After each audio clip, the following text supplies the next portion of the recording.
they came out really hard too. That was evident. We moved the ball better and we got more rebounds. And I think, we out rebounded them, and that's obviously a big key to the series. You've been in several of them, but what's different about Game 7s, and how do you have to get your team ready for it differently than other games in a series? Well, it's the ultimate game, and it's a great opportunity. Other than Pascal, I don't know if any of our guys have been in a Game 7. Maybe James Johnson has. This team's been through a lot of new experiences over the last 3.5 weeks, and this will be another new one. And so we'll do everything possible to get them ready. But it's, in Game 7s, it comes down to compete level and, how well you're tied together. You obviously mentioned the rebounding differential. You guys, it was 47-35, 62-38 in the paint. I mean, did it seem like basically everything that you sort of didn't get in Game 5 and you kind of demanded afterwards is sort of what you got from these guys? Do you feel like they responded in every way that you were looking for? Well, they're both aggression stats. And so, we needed to do better in the aggression department. Game 5 in New York was, Game 5 in Milwaukee was tough, but Game 5 in New York was, I would have to say, our lowest aggression game of the entire playoffs. And so, we didn't have a very fun film session yesterday watching it. But, you go through these ups and downs, and it's, young teams are going to grow. So we'll find out how much on Sunday.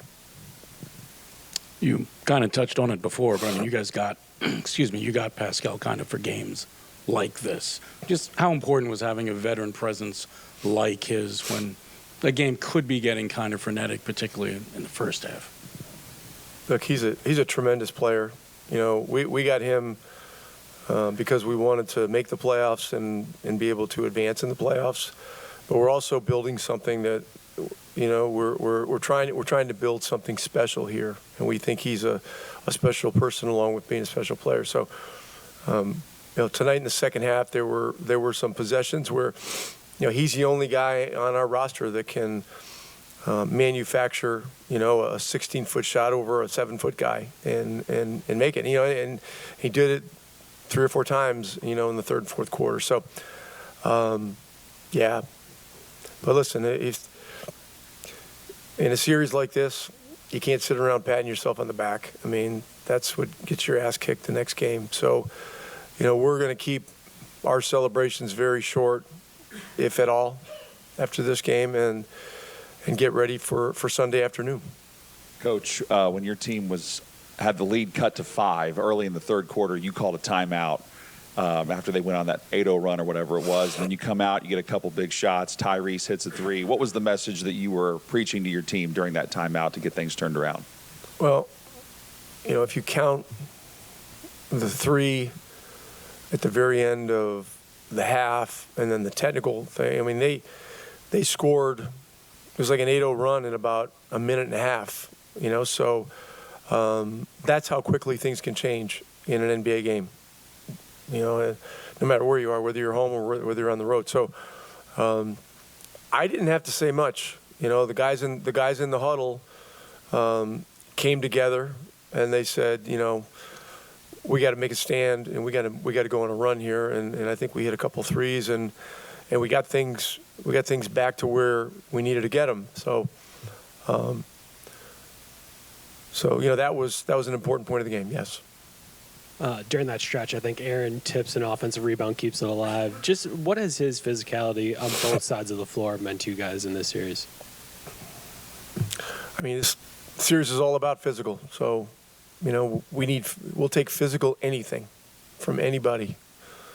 So, that was a great play that he made. He had a couple, great loose ball plays, and those are the areas we very much fell short in Game 5, and we're going to have to do way better in Game 7. Rick, how did you see Tyrese just manage the game tonight, and how much do you think he's yearned for these moments to just be in the playoffs, be in a Game 7, things like that? Yeah,